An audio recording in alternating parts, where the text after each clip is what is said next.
Banda kwa Shaina wana. Banda kwa Shaina babongisa bongisa. Yango wana baba. 450 maisons. Na yango eloko ya pesa Shaina kwa mère. Voilà.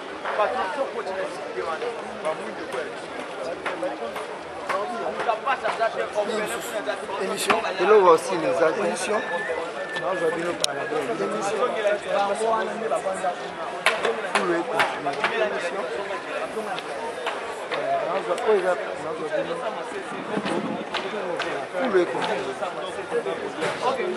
Papeli.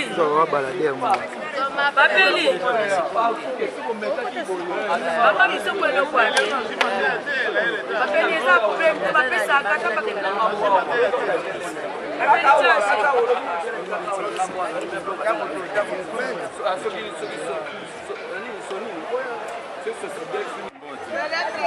Kuti pendo vandi na sima ya fulu ozo supporter penda solo maladie ekota yo problème yango ezali nini? Il commence au problème. Je commande normal ya bakinois. Tant que tu votes pour le changement. Nous allons na président de la République. Nous allons na batu oyo toyebin tina ndenge bangobila bakomi ba gouverneur na ville ya Kinshasa. Ceux qui ont moni banko ya bola. Donc au Robin on est en place sanitaire parce que mobilisation mutanga atambola na mikili. Ayi mukuni. Voilà, ndenge sanitaire ndenge za na simana ngabu. C'est quoi au magasin au balwaka balongola ba message magasin za simana yo maintenant bato ko tamanger après ma soloni alors biso ba kinoa to vivre biso na mon pepa nzambe parce que c'est normal mais kuna problème exact parce que ngobila azo misale la publicité il y a départ na et départ na ye ils a rendu biso population tout vouloir ou pas et puis ndenge za boye et ça bandit déjà posé si okende donc il fait la publicité pour tout indika ye Abou Kimbesa, et c'est comme ça. Mais à Tchikel Foul, le bossa magasin, et nous le bagné.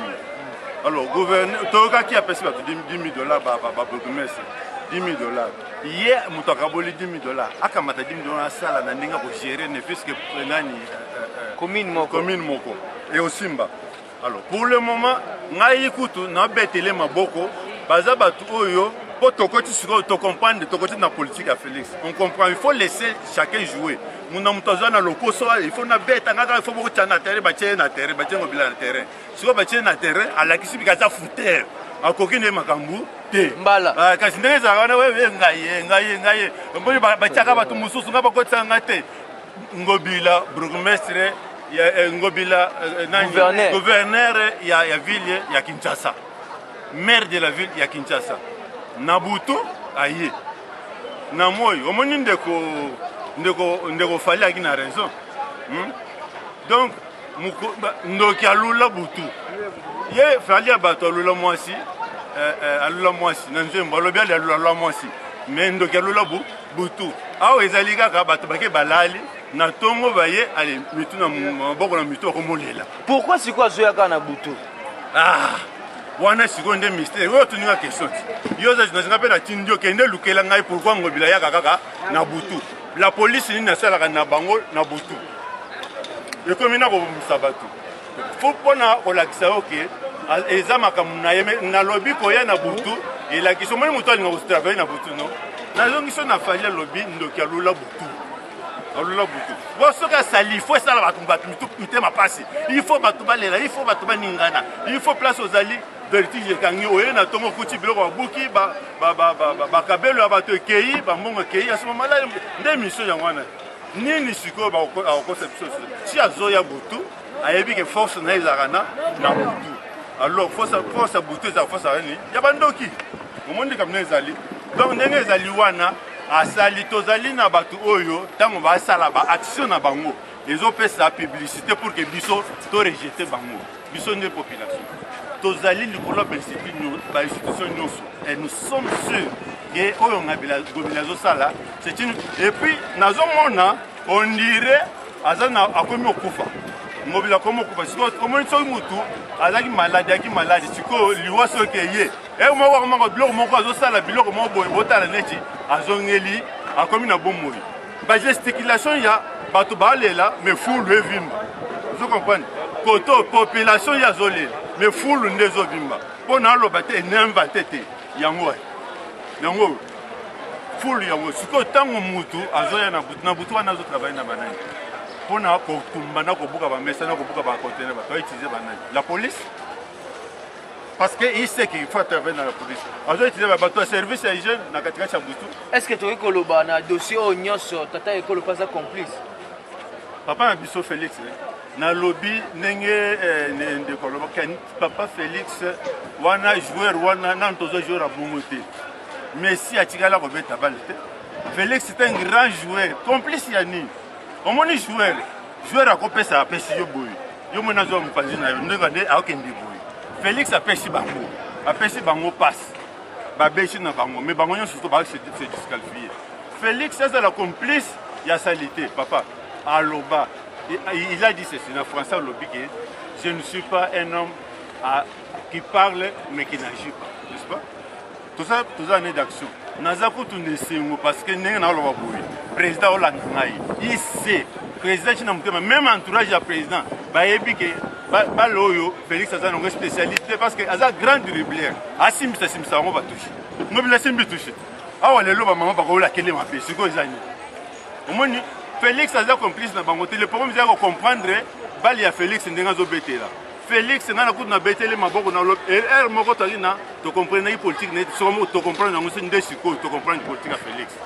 Politique à Félix siko epesi mutu nyonso to azaki ko vibrer nous zo sala makelele ale kamata bali ya mwana beta.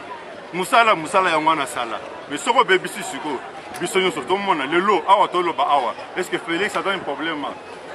Et Félix ne peut pas venir. Bappé a un bilat. Félix a un bilat parce que balobi non. Si a ça la presse Zolanda, pas mukili mobimba et landa comportement yangobila.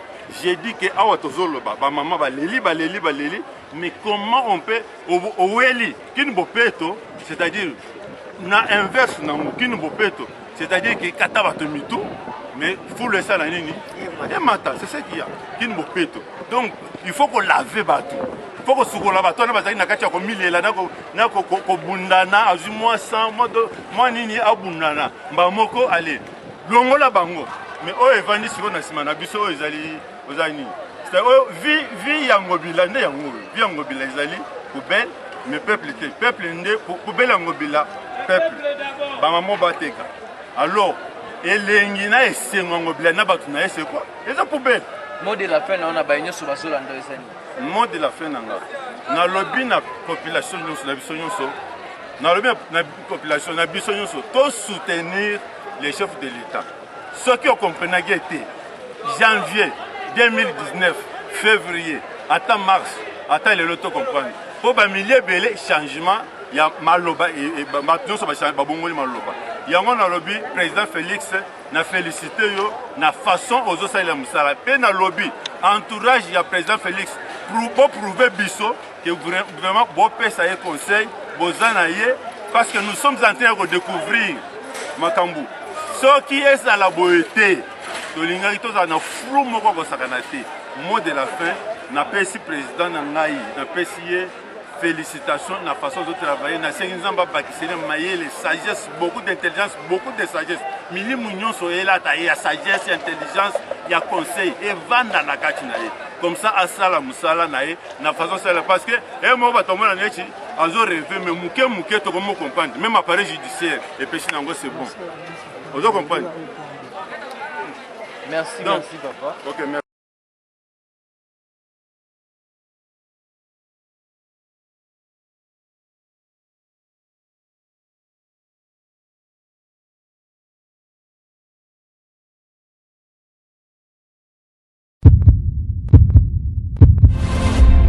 Eshima, votre magazine qui bat au rythme de l'actualité. Une réponse à vos besoins en information, un éclairage dans divers domaines. Impartial, documenté, instructif. Eshima au cœur de l'info. Retrouvez la nouvelle édition. Exclusivité, Sakumbi Molendo, le réformiste qui vient stopper l'hémorragie, suspension des fonctionnaires peu intègre, numérisation des titres fonciers et climat de confiance avec les collaborateurs, le nouveau gestionnaire des terres congolaises fixe les nouvelles règles de jeu. Focus, Lambert Mindi, Omalanga, le souverainisme comme un dogme. Redressement délaissé, Tomaluaka Losenjola, l'homme de la situation. Dossier Eshima, fini les vacances, vive les rentrées. De la politique au judiciaire, en passant par les scolaires, les derniers trimestres de l'année 2019 en RDC est décoiffant. Économie, BCC, un cadre des rétrocommissions et détournements à passer au peine fin. Découverte, Claude Ibalanki et Colomba, les coordonnateurs du MNS au centre de l'action de Félix Tshisekedi dans le Grand Lac. Les dialogues et pourparlers en RDC qu'en tire le peuple. Tubaou, la clé de la mythologie kassaïenne. Retrouvez l'intégralité du magazine Eshima dans les kiosques. Eshima Magazine, un nouveau standard d'information.